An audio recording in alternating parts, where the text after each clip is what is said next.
Do you find yourself at all skeptical that the United States can fix man-made climate change? You've got some nerve on you there, apostate. We have found the witch, may we burn her? Global warming, I meant climate change. By popular request, this is a list of the top 5 myths associated with global warming, I mean climate change. Now, I know what you're thinking and or saying to your computer screens. Who are you? That's me. To create a video debunking climate change. You're no atmospheric scientist. See, the thing about that is, neither are you. Neither is this guy. My purpose here is not at all to pretend to be a scientist, but to get you, the viewer, to think about real science versus media hype. We're all gonna die. First off, here's the definition of science. Now, if you find yourself at all skeptical, a climate science denier is what you're labeled. Climate denier community. Climate deniers. Climate denial. Those who deny climate change. Ignorant, out of touch, or crazy. Either you believe in science or you don't. Climate change deniers. It's important to note this label is applied to anybody who finds themselves at all skeptical that the current proposed legislation would do anything to curb imminent global warming, I mean climate change. Let me explain a little more. To be a science denier at all to the current climate change coalition, you merely need to be skeptical of any one of these 4 things. Number 1, that the Earth is warming.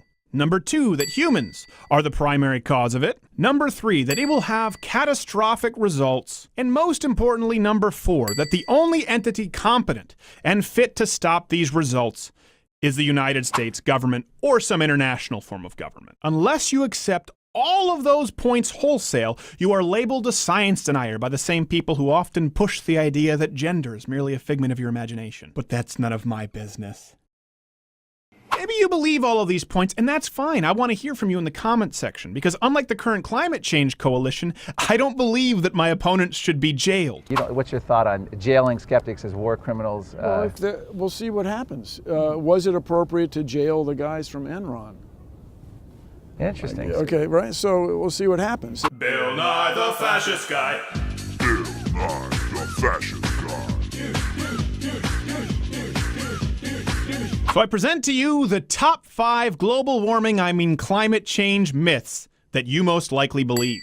Consensus. 97% of scientists agree on climate change. Before we get to the fact that this is patently untrue, it's important to note that science isn't determined by consensus, it's determined by truth. There might have been consensus that the Earth was flat among certain circles. Truth revealed that it wasn't.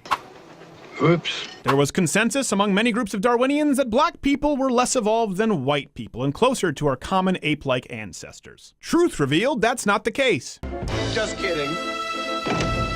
Right away, the biggest argument used has gotten us away from actual science. But even this argument is false. The 97% statistic first appeared in 2009 in a study by University of Illinois master's student Kendall Zimmerman and her advisor Peter Doran. It was a 2-question survey, and only 5% of people who answered, a little more than 150, were actual climate scientists. The 97% comes from an even smaller subset of people, 79 people who were self-professed climate scientists, with over 50% of their research being conducted on the subject of climate change. So that 97% first came from 70-something scientists who agreed that the Earth's temperatures have risen since the 1800s and that humans are likely a contributing factor. People used this number and ran with it. Meeting is adjourned. When evidence was wearing a little thin and people started questioning it, in 2013, Australian blogger John Cook and his buddies reviewed some abstracts of peer-reviewed papers published from 91 to 2011. And what were his findings? Coincidentally, that exactly 97% of scientists either explicitly or implicitly made the assertion that humans were somewhat responsible for warming. Not even climate change, warming. His work was debunked as crap. Back off, man.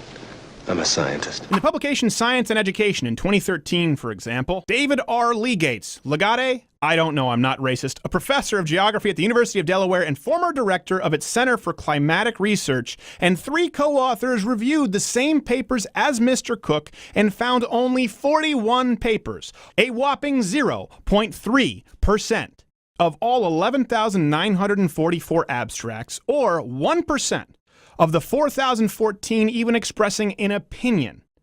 Certainly not 97%. That's it. I know you're thinking, what are you hiding? Isn't there more from which this 97% number came? No, there really isn't. All references available at louderwithcrowder.com. Okay, here's the point. Climate change advocates have a problem, and rightfully so, with a petition that was sent to the United States government with over 30,000 people claiming to have some sort of gripe or skeptical view of climate change. People on the left have said this isn't an accurate enough sample size, and there aren't enough people here who are actual atmospheric scientists. You know what? I agree. I think that's fair. So why don't we apply that same standard to this 97% consensus trash? It's true, just because someone's a scientist doesn't mean they know any more about actual climate science than you or me. I'm a botanist.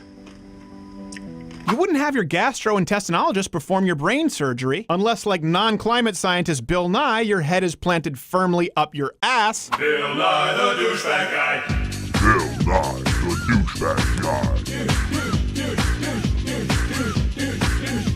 guy. I'm not even saying that most climate scientists, particularly those in a public dole, wouldn't say that climate change is an imminent threat and humans are the cause of it. My point is that just because someone says there is consensus, it doesn't absolve you or them of critical thinking. If you can't make the case as to why climate change is a catastrophic threat and man-made, you have no business citing some arbitrary number of which you don't even know the original source. By the way, who are these top climate scientists, like the head of the Sierra Club, referencing? How is it incorrect?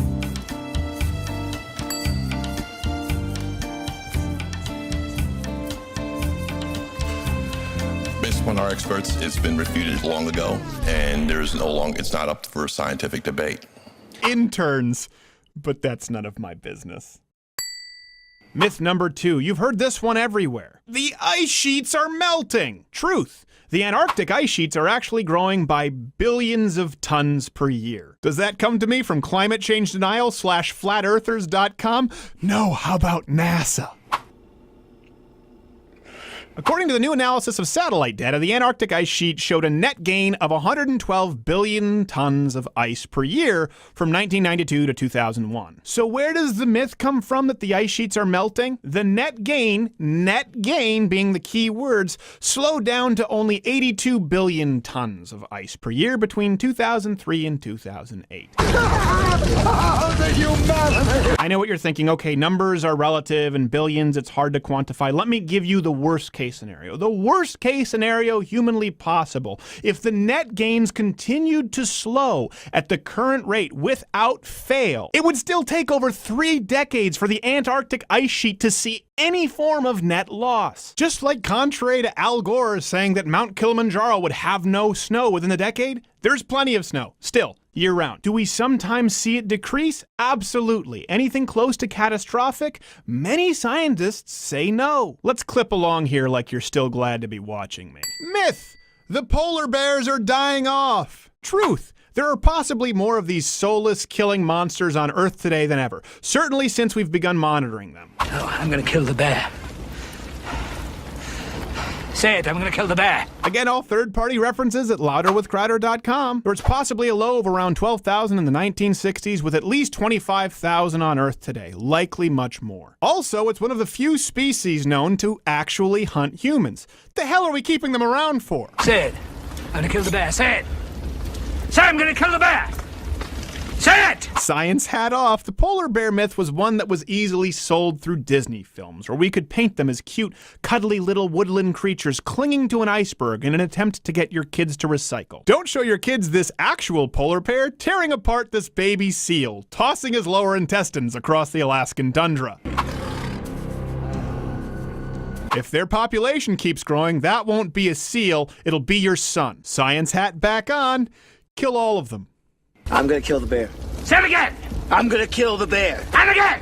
I'm gonna kill the bear! Good! Myth number 4. Our current climate models are accurate, and our predictions have been stellar. I think you can guess where this one's going. We rely on a few organizations for these predictions, one of which is NOAA. They can't even accurately predict how many hurricanes there will be this year in Florida. We've tasked them with acting as our first warning system for retired French Canadians and old Jewish men in Hawaiian shirts, and their technology can't even get that right. Okay, what is wrong with the thing?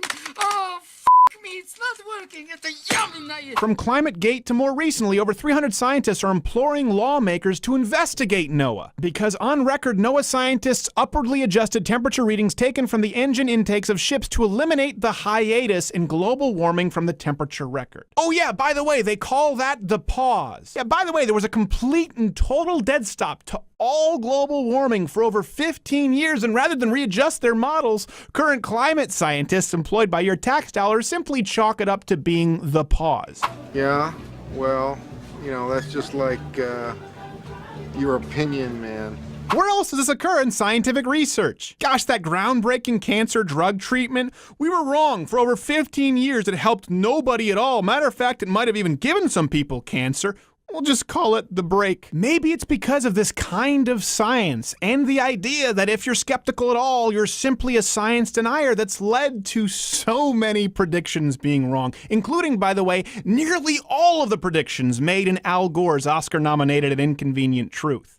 Nominated, or did it win? Yeah, it won 2 Oscars. I want to die.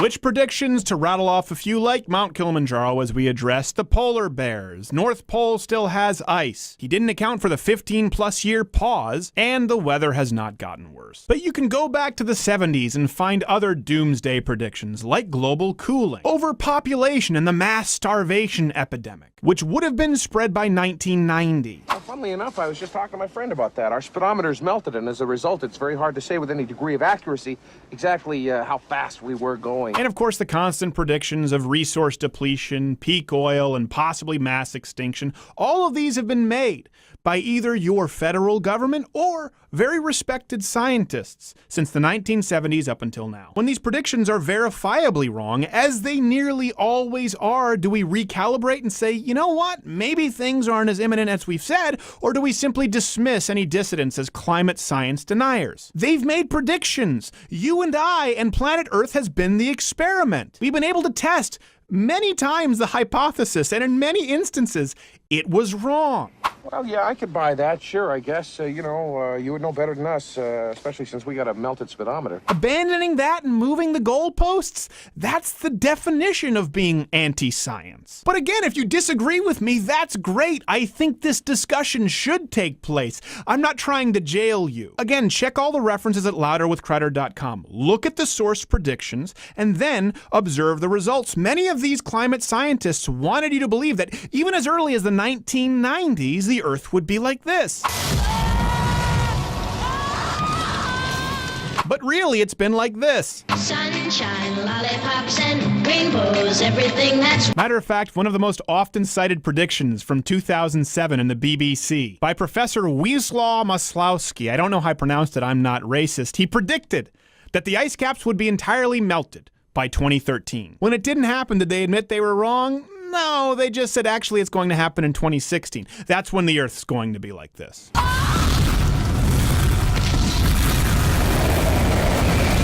When crazy Harold Camping predicted the apocalypse in October 2011, it didn't happen. We laughed. When self-proclaimed scientists do the exact same thing, we say that laughing is anti-science. All of this brings us to our final and most important myth.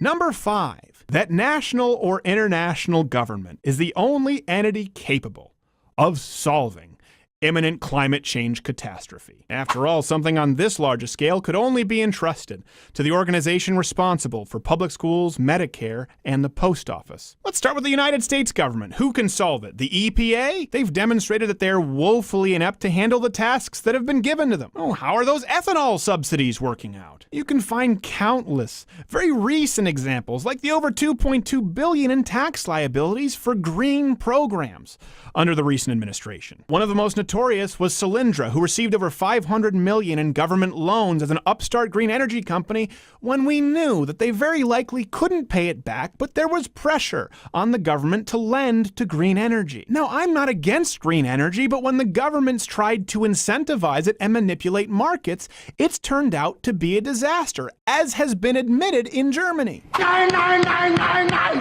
Maybe that's because sometimes the rush toward renewable green energy can actually be dirtier, as is the case often with wind turbines. How do they get created? How do they get put up? The Energizer Bunny can only take you so far. Hint: coal, oil, gas, that's used to create these things, which invariably end up being less efficient. Big government can't get out of its own way even when it has an entirely leftist legislature, as seen when they tried to put solar panels up on the Mojave Desert, but then there was gridlock because of an endangered species of tortoise. Crush the tortoise, grind the shell, turn it into energy. Let's skip a step and just burn the tortoises. Tortai? Better yet, feed them to the polar bears. Let's have one big furry bonfire.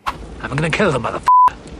The truth is that hybrid cars aren't necessarily greener than normal cars. How do you think they're built? Often from minerals and raw supplies that come from countries that are mining for them without any kind of government oversight. They're merely tossing a 12-year-old in between his break from making Nike shoes and hoping the roof doesn't collapse in on him, so they have to send in the canaries and create an obituary. Does that offend you? Not as much as this crap should offend your intelligence. And little Chen lost his life for nothing because the most green thing you could have done would have been to buy an old used car. Yes, over a hybrid, buy any old used car. A fucking Datsun, a fucking Toyota, a fucking Mustang, a fucking Buick, 4 fucking wheels and a seat. But instead, you demanded your white guilt-mobile with poor handling.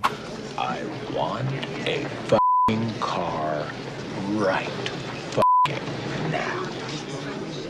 This is the part where environmentalists ignore the crony corporatism. Like Elon Musk's growing capitalist empire being fueled by $4.9 billion in government subsidies. Shh, he's doing it for the people. And Tesla's not doing so hot. I can already see the comment section now. I must be funded by big oil, big energy, big gas, fracking. But guess what the truth is? Guess who can never actually give you an accurate account of what's currently happening with climate change and the subsequent government legislation? The people conducting research whose very job is predicated on the idea that climate change is an imminent threat. It's just like baseline budgeting with public sector employee unions and your local road work. Why don't you explain this to me like I am an 8-year-old? How often toward the end of the year do you see roads being dug up and people standing by idly not doing anything? The reason for that is a term that's called baseline budgeting. Let's say for a moment that those people did their work early and came in under budget. Well, next year, the federal, state, or local legislature would look at that and say, hey, we're being pretty efficient here. We can cut some funding and put it somewhere else where we might need it. To ensure that that never happens, these people run out the clock, make sure they spend the entire budget, and ask for more the next year. Why don't you explain this to me like I'm 5? That's why government programs virtually always grow and are never downsized or streamlined. If someone says, well, my government grant has resulted in the discovery that the Antarctic sheets are growing and there are more polar bears than ever, guess what? Thank you, sir. Your job is done. So instead you say, well, maybe there is more ice, maybe there are more polar bears, but it could get a lot worse. I need to study more in relation to climate change. Okay, break it down in terms of, okay. I think I'm getting you. Am I saying that's everybody on the dogmatic climate change side of the ledger? No, but I'm not the one saying that we shouldn't have a discussion and possibly anybody critical of my opinion should be jailed. Do you really think big oil and energy are going around giving me checks or every single person who's possibly skeptical of these points listed? Well, let me tell you why it matters to me to set the record straight. Because unlike the currently always shifting, goalpost-moving, cataclysmic predictions coming from the neo-environmentalist lobby, we know right now, we can observe statistically, scientifically, beyond any shadow of a doubt, that our current green legislation and proposed environmentally protecting legislation hurts poor people. Now, not just poor people in the first world. Sure, if gas goes up a couple of dollars per gallon and subsequently milk and all your goods and services, that's kind of inconvenient for you. For the poor kid living in Mexico who works all week to buy a gallon of gas, or the kid out there in the plains of Zambia who needs any kind of energy he can possibly get, it's a death sentence. Your white guilt and skeptic shaming actually hurts real lives on Earth today. So if nothing else from this video, maybe you'll be willing to entertain a discussion from both sides of the aisle. Maybe you'll go to louderwithcrowder.com and check out our dozens of sources. And above all else, maybe you will join me in the fight to kill all polar bears. I'm gonna kill the motherfucker. And that's all I have to say about that. Hey, if you like this video, subscribe by clicking the box that says subscribe, or click my face to go to louderwithcrowder.com to read the references. If you want to hear me talk more with my crew about climate change, click on episode 89. That's the full show. You could find that you like it. You could find that you've wandered into some strange dark corner of the internet and immediately regret it. Speaking of dark, strange corners of the internet, there's a mystery box. Oh, what's that? Click it and find out. I dare you. What are you, a mystery box denier?